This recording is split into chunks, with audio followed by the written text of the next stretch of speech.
আসলে এই ঈদে আমার উৎসব মানে আসলে সিনেমা উৎসব।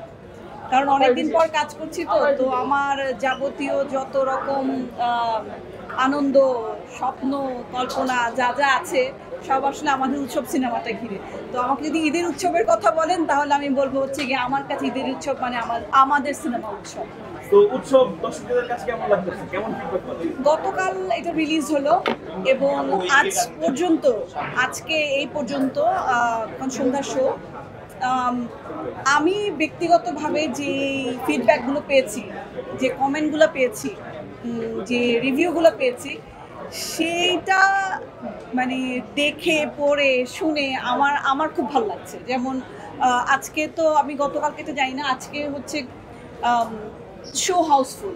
হ্যাঁ, গতকালকে ইনফ্যাক্ট রাতের বেলা আমি দুপুরবেলা ভেবেছিলাম ছবিটা দেখব আর হচ্ছে সন্ধ্যার সময় আপনাদের সাথে থাকবো। তো দুপুরবেলা গতকালকে রাতেই দেখি দুপুরবেলার কোথাও কোনো শোয়ে মানে কোনো টিকিট নেই।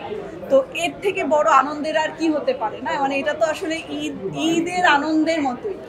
এই যে ৯০ দশকের আপনারা সবাই ফ্রেন্ডস এবং কলিগস আবার একসাথে এই বিষয়টা আসলে কেমন লাগছে? আসলে আমার আপনারা নিশ্চয়ই জানেন যে আমি আসলে খুব একটা কাজ করি না। হ্যাঁ, মায়ার জঞ্জাল করেছিলাম, সেটাও প্রায় কয়েক বছর হয়ে গেছে। উৎসব করার পেছনের প্রথম যেই ৩টা কারণ, প্রথম কারণটা হচ্ছে গল্প। হ্যাঁ, এখন যে ধরনের ছবি হয় সে ধরনের ছবি থেকে এটা একদমই আলাদা। ২ নাম্বার হচ্ছে যে আমরা রেগুলার যাদের সাথে কাজ করতাম তাদের সাথে আবার একসাথে স্ক্রিন শেয়ার করার একটা সুযোগ। আর ৩ নাম্বার যেটা হচ্ছে কি সেটা হচ্ছে কি আমাদের ডিরেক্টর যে তানিম নূর, মানে তার যে মানে হয় না যে লেগে থাকা এটা আমি করে ছাড়বো, তো ওইটাও আসলে খুব ইন্সপায়ার করেছে যে না আমি আসলে এই ছবির সাথে যুক্ত থাকতে চাই।